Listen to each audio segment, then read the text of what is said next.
Good morning बच्चों। Class of subject Hindi व्याकरण chapter number 3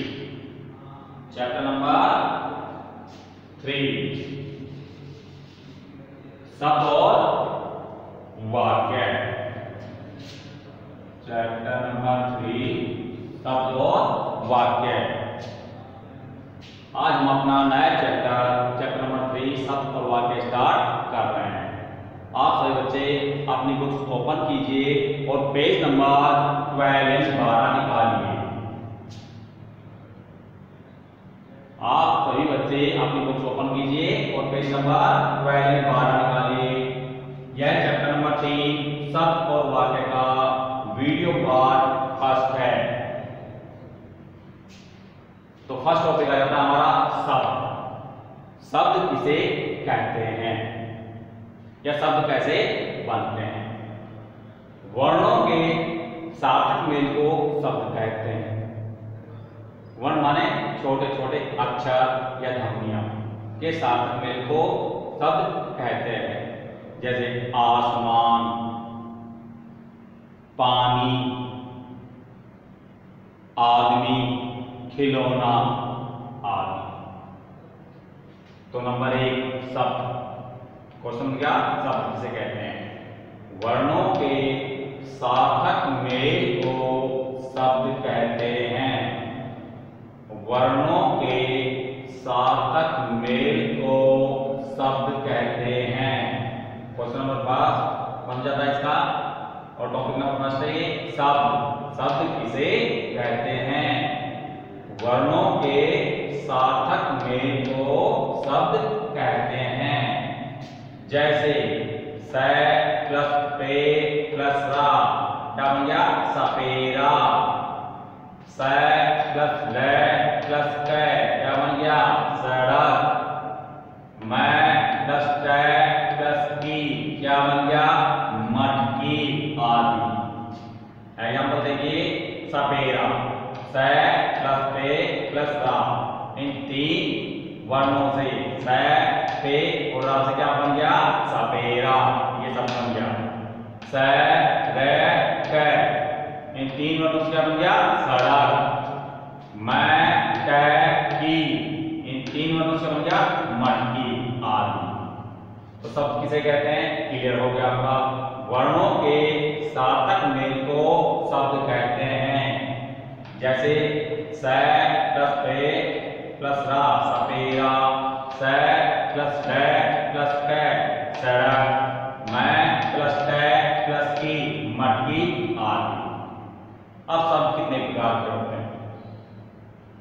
तो टॉपिक नंबर 2 शब्द भेद। यानी शब्द भेद। भेद मीन्स कितने प्रकार के शब्द कितने प्रकार के होते हैं। अर्थ के आधार पर शब्द 2 तरह के होते हैं। अर्थ के आधार पर शब्द 2 तरह के होते हैं। पहला सार्थक शब्द तथा दूसरा निर्थक शब्द। पहला सार्थक शब्द तथा दूसरा निर्थक शब्द। नंबर 5 सार्थक शब्द। वर्णों के मेल से बने ऐसे शब्द जिनका कोई न कोई अर्थ निकलता है या होता है, सार्थक शब्द कहलाते हैं। वर्णों के मेल से बने ऐसे शब्द जिनका कोई न कोई अर्थ निकलता है या होता है, सार्थक शब्द कहलाते हैं। जैसे गरीब, भारत, अर्थ निकल रहा है ना? गरीब ले लो गरीब। भारत यानी किसी जगह का नाम, किसी देश का नाम। सैनिक यानी सीमा का रक्षा करने वाले सिपाही का नाम सैनिक। कमीज यानी जो हम पहनते हैं कमीज। इनका अर्थ निकल रहा है गरीब, भारत, सैनिक, कमीज आदि। इसे रिपीट कर रहा हूं। सार्थक शब्द सार्थक शब्द किसे कहते हैं?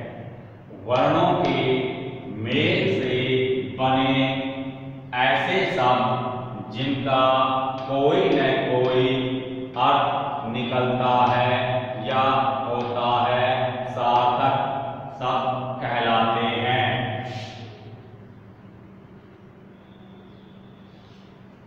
जैसे गरीब, भारत, सैनिक, खमीज आदि।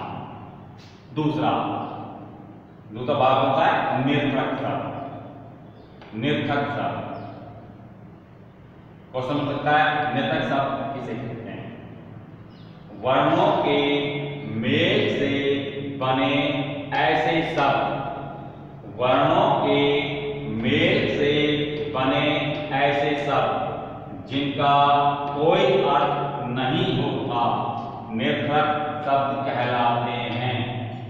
वर्णों के मेल से बने ऐसे शब्द जिनका कोई अर्थ नहीं होता, निर्थक शब्द कहलाते हैं। जैसे बड़ी, जमी, तरबा आदि, क्योंकि इनका कोई अर्थ नहीं निकल रहा। जिन शब्दों का कोई अर्थ नहीं होता उन्हें निर्थक शब्द कहते हैं। जिन शब्दों का अर्थ निकलता है उन्हें सार्थक शब्द कहते हैं। इसे दोबारा फिर कर रहा हूं मैं।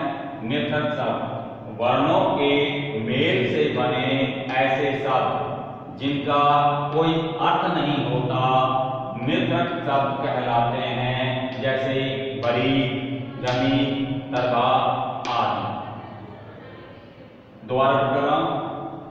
सार्थक शब्द वो होते हैं जिनका कोई अर्थ होता है, निर्थक शब्द वो होते हैं जिनका कोई अर्थ नहीं होता।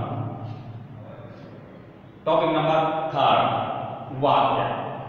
वाक्य किसे कहते हैं? वाक्य क्या होते हैं? वाक्य कैसे बनते हैं? शब्दों के सार्थक मेल को वाक्य कहते हैं।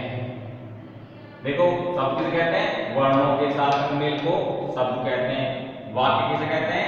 शब्दों के सार्थक मेल को वाक्य कहते हैं। जैसे मोर नाच रहा है, पक्षी उड़ रहे हैं, वर्षा हो रही है आदि। तो फिर भी कर रहा हूं। वाक्य किसे कहते हैं? शब्दों के सार्थक मेल को वाक्य कहते हैं। जैसे एग्जाम्पल देखिए, मोर नाच रहा है, पक्षी उड़ रहे हैं, वर्षा हो रही है आदि। नंबर 4, वाक्य के अंग। इन वाक्य कितने प्रकार के होते हैं? प्रत्येक वाक्य के 2 अंग होते हैं। प्रत्येक वाक्य के 2 अंग होते हैं। पहला उद्देश्य तथा दूसरा विधेय। पहला उद्देश्य तथा दूसरा विधेय। तो नंबर 1 देखिए, उद्देश्य।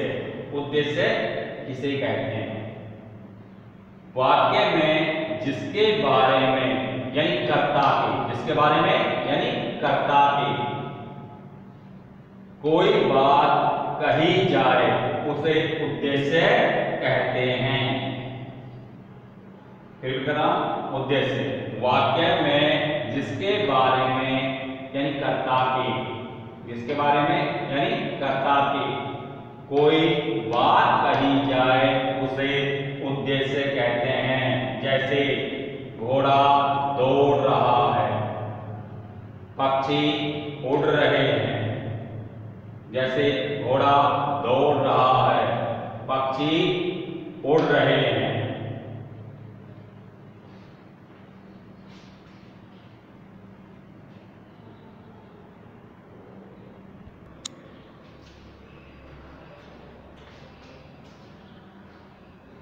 नंबर 3, धोबी कपड़े धो रहा है। नंबर 3, धोबी कपड़े धो रहा है। नंबर 4, बच्चा सो रहा है। नंबर 4, बच्चा सो रहा है। ये 4 वाक्य आपने देखे। घोड़ा दौड़ रहा है, पक्षी उड़ रहे हैं, धोबी कपड़े धो रहा है, बच्चा सो रहा है।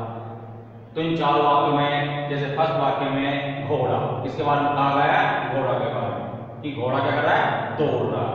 दूसरे वाक्य में क्या कहा है? पक्षियों के बारे में, कि पक्षी क्या कर रहे हैं? उड़ रहे हैं। तीसरे में क्या कहा है? धोबी क्या कर रहा है? कपड़े धो रहा है। नंबर 4 में क्या? बच्चा क्या कर रहा है? सो रहा है। इन वाक्यों में घोड़ा, पक्षी, धोबी तथा बच्चा उद्देश्य हैं, क्योंकि चारों वाक्यों में इनके बारे में ही कहा गया है। इन वाक्यों में घोड़ा, पक्षी, धोबी तथा बच्चा। घोड़ा, जैसे घोड़ा क्या कर रहा है? दौड़ रहा है। पक्षी क्या कर रहे हैं? उड़ रहे हैं। धोबी क्या कर रहा है? कपड़े धो रहा है। तथा बच्चा क्या कर रहा है? बच्चा सो रहा है। बच्चा उद्देश्य है, बच्चा उद्देश्य है।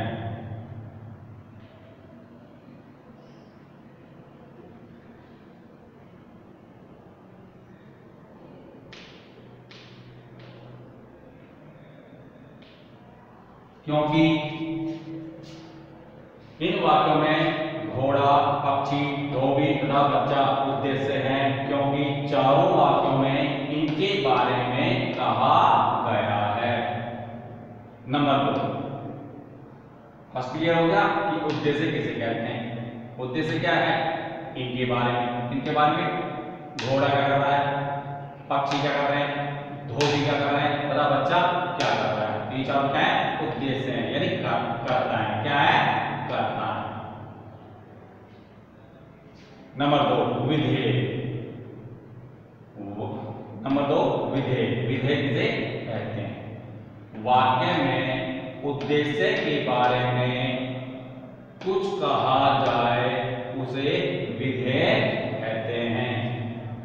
वाक्य में उद्देश्य के बारे में कुछ कहा जाए उसे विधेय कहते हैं। फिर भी कर रहा हूं, विधेय किसे कहते हैं? कि वाक्य में उद्देश्य के बारे में कुछ कहा जाए उसे विधेय कहते हैं। जैसे देखिए, फिर वो इसे में क्या एग्जाम्पल है? घोड़ा दौड़ रहा है, पक्षी उड़ रहे हैं, धोबी कपड़े धो रहा है, बच्चा सो रहा है। तो ये उद्देश्य हैं। कौन कौन से? घोड़ा, पक्षी, धोबी और बच्चा। अभी क्या कर रहे हैं, यानी इनके बारे में क्या कहा जा रहा है? कि घोड़ा क्या कर रहा है? दौड़ रहा है। पक्षी क्या कर रहे हैं? उड़ रहे हैं। धोबी क्या कर रहा है? कपड़े धो रहा है। बच्चा क्या कर रहा है? सो रहा है। तो इन वाक्यों में जैसे दौड़ रहा है, उड़ रहे हैं, कपड़े धो रहा है, सो रहा है, ये क्या है? इनके कर्म। क्या है? उद्देश्य। उद्देश्य माने कर्ता। विधेय। विधेय माने कर्म, यानी इनका कर्म। घोड़ा क्या कर रहा है, पक्षी क्या कर रहे हैं, धोबी क्या कर रहा है, बच्चा क्या कर रहा है, यानी इनके कर्म के बारे में जो कहा जा रहा है उसे क्या कहते हैं? विधेय कहते हैं। जैसे देखिए, इन वाक्यों में दौड़ रहा है, उड़ रहे हैं, कपड़े धो रहा है, सो रहा है, विधेय है। इन वाक्यों में दौड़ रहा है, उड़ रहे हैं, कपड़े धो रहा है, सो रहा है, विधेय है, क्योंकि चारों वाक्यों में उद्देश्य के कार्य यानी कर्म के बारे में कहा गया है। क्योंकि चारों वाक्यों में उद्देश्य के कार्य यानी कर्म के बारे में कहा गया है। तो इस प्रकार दौड़ रहा है, उड़ रहे हैं, कपड़े धो रहा है, सो रहा है, इन वाक्य में जिसके बारे में कहा जाए वो तो क्या होता है? विधेय होता है। और जिसके लिए कहा जाए वो क्या होता है? वो क्या होता है? उद्देश्य होता है।